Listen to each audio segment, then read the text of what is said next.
Hello viewers, welcome back to my class, YouTube class, syllabus guidance.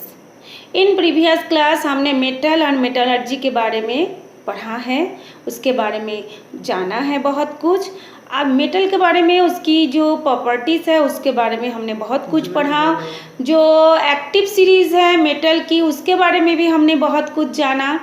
उस दिन हम लोग स्टार्टिंग किए थे मेटलर्जी के बारे में कि मेटलर्जी क्या होता है कि किसी भी ओर में से शुद्ध मेटल प्राप्त करने की जो निकालने की जो विधि होती है या निकाला जाता है उसको हम मेटलर्जी में पढ़ेंगे। ठीक है, तो उसके लिए 3 स्टेप हमने आपको प्रीवियस क्लास में बताया था। कौन कौन से स्टेप बताया था? कॉन्सेंट्रेशन ऑफ ओर, फिर extraction of metal and purification of metal. ठीक है, ये तीनों पॉइंट बताया था।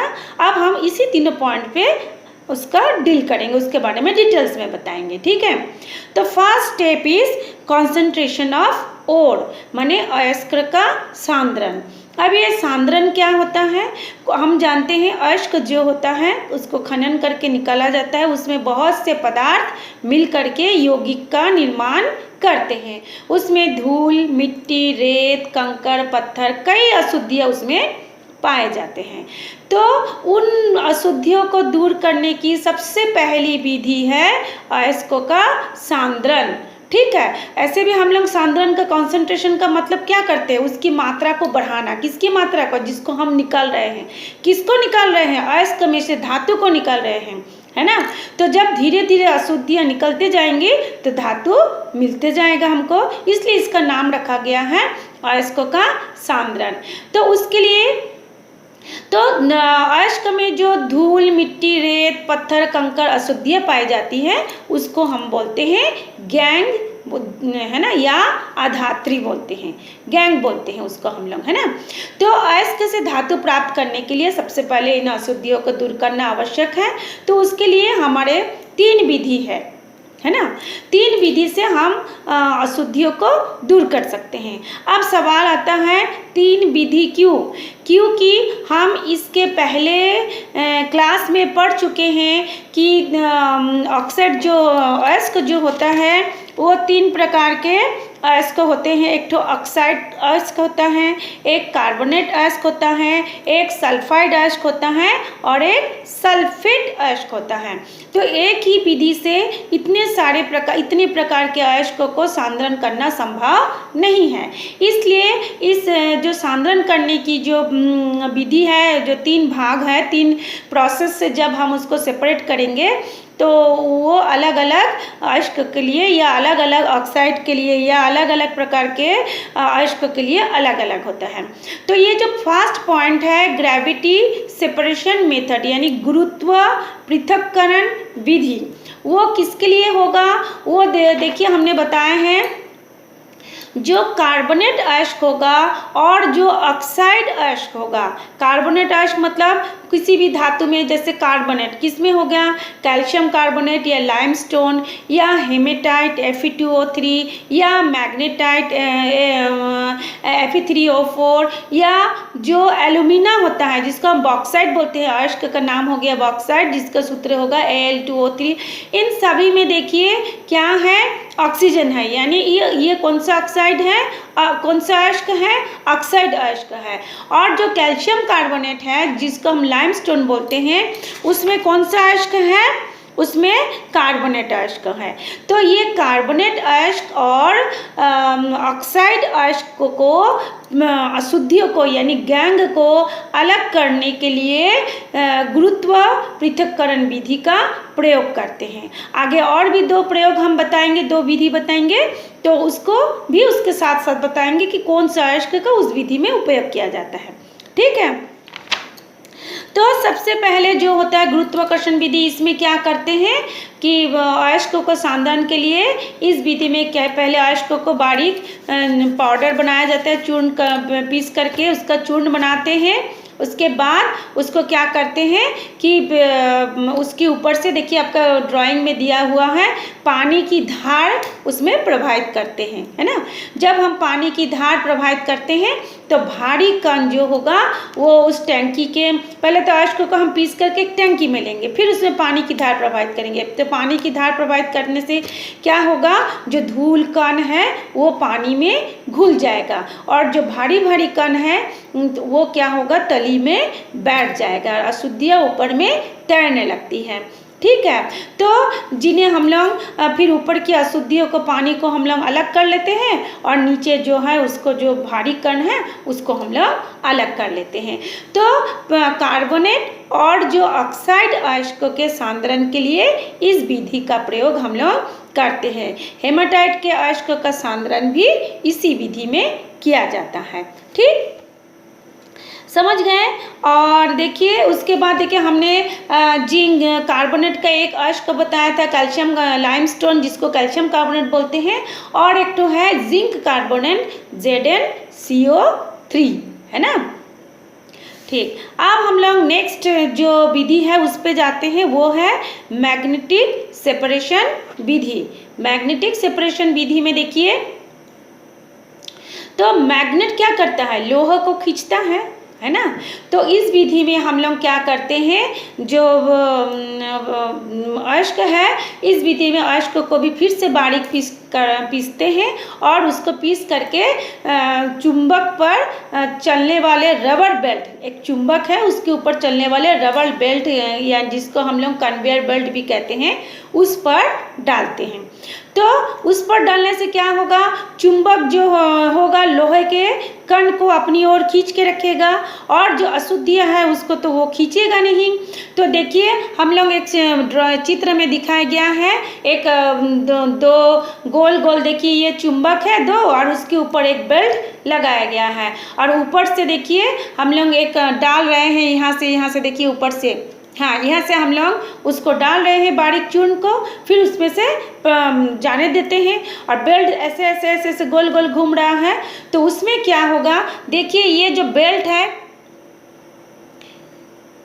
ये जो बेल्ट है, हाँ यहाँ से देखिए, यहाँ से होते हुए वो नीचे की तरफ आ रहा है, नीचे की तरफ आके वो दो हिस्सा हो गया है। ऐसा क्या है, जो अशुद्धियाँ है जिसको चुंबक नहीं खींचता है, वो देखिए अचुंबकीय पदार्थ के एक टब में आके इकट्ठा हो रहा है, और जो चुंबकीय पदार्थ है वो कुछ दूर तक, वो उतने दूर तक जब तक चुंबक का आकर्षण बल है तब तक वो उसके साथ आके एक दूसरे टब में आके या दूसरे एक कंटेनर में आके वो जमा हो जाता है।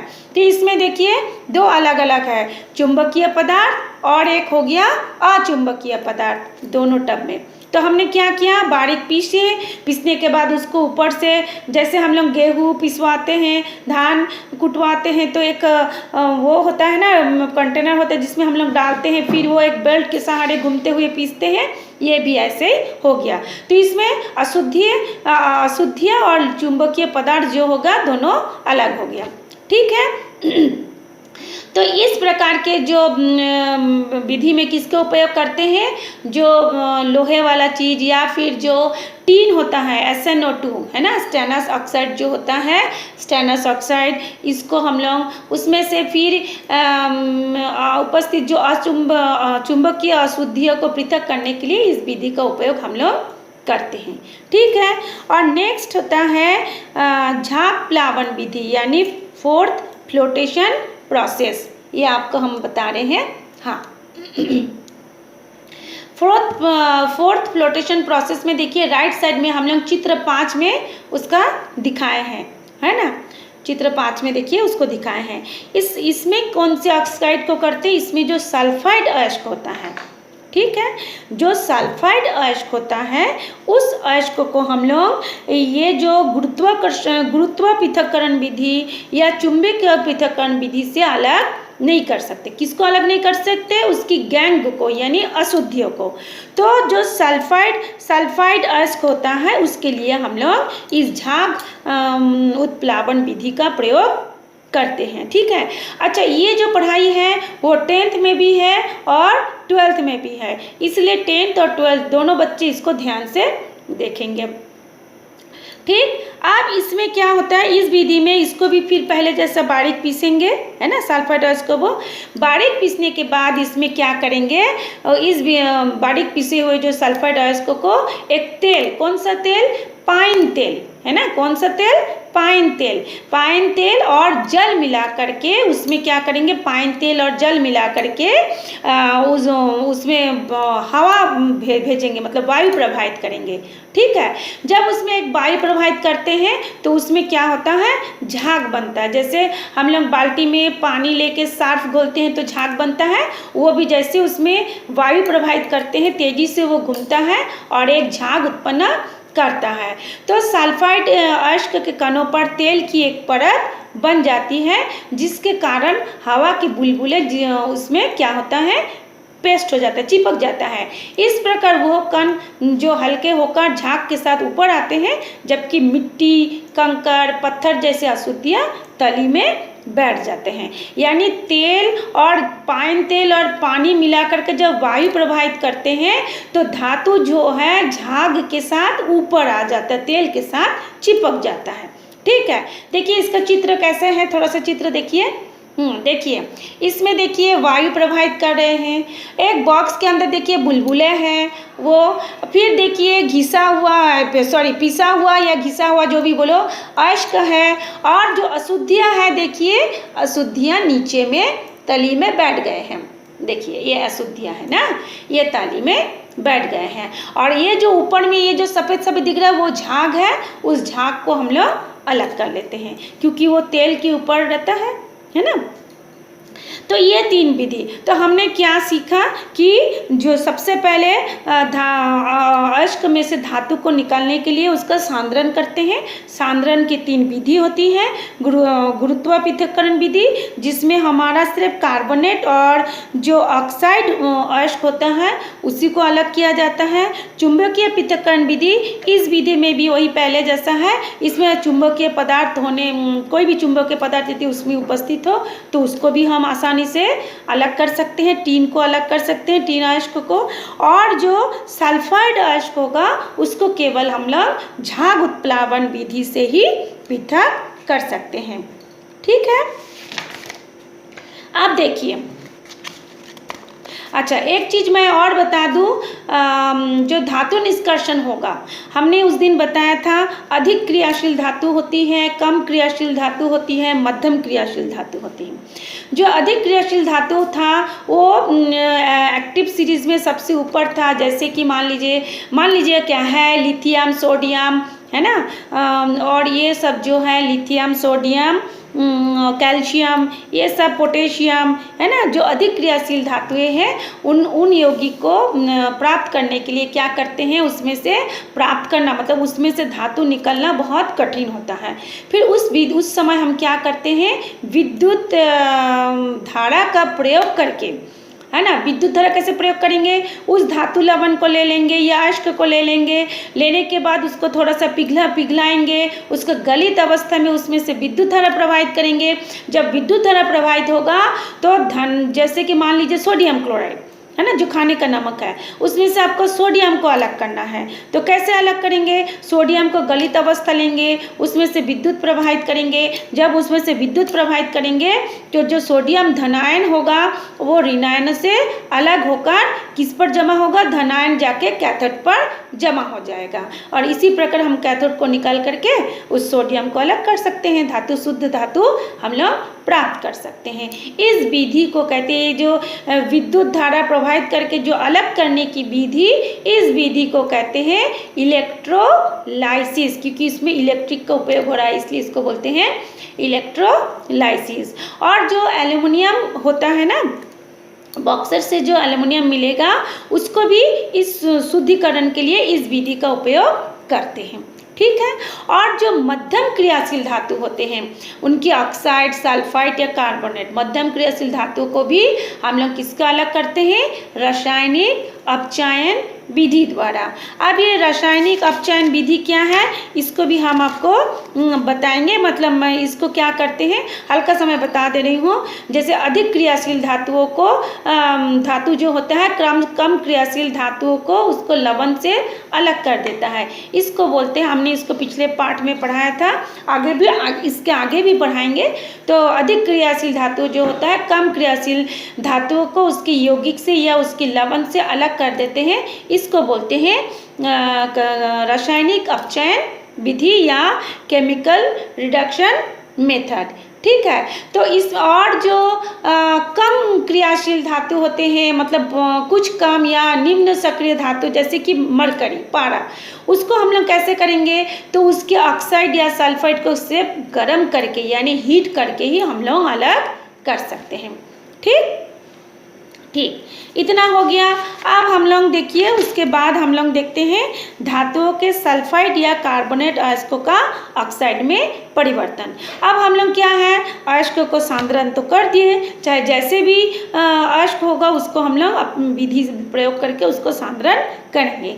अब उस सांद्रण को किस में बदलना है, जो सांद्रित अयस्कों है उसको हम लोग ऑक्साइड में बदलेंगे। ऑक्साइड में बदलेंगे से पहले हम लोग क्या करेंगे, जो हमारे पास दो प्रकार के वो प्राप्त हुआ अयस्क, मतलब वो सल्फाइड प्राप्त हो गया, एक हो गया कार्बोनेट वाला और एक हो गया सल्फर वाला। जैसे मान लीजिए जिंक सल्फाइड भी होता है, जिंक कार्बोनेट भी होता है, दो अलग अलग प्रकार के अयस्क हो गया है ना, एक ऑक्साइड अयस्क हो गया और एक कार्बोनेट अयस्क हो गया। तो दोनों को जब इसके बाद वाला जो स्टेप होगा, दोनों को हम लोग अलग अलग चीज़ मिला करके ये अलग अलग प्रोसेस से अलग करेंगे। तो जैसे मान लीजिए हम लोग क्या करते हैं, जब खाना पकता है, सब्जी वब्जी कुछ को नीचे से आगे देते हैं, कढ़ाई में तेल मसाला डाल के उसको फ्राई करते हैं, उसको हम क्या बोलते हैं, रोस्टिंग बोलते हैं ना। सेम यही प्रोसेस इसमें भी होता है।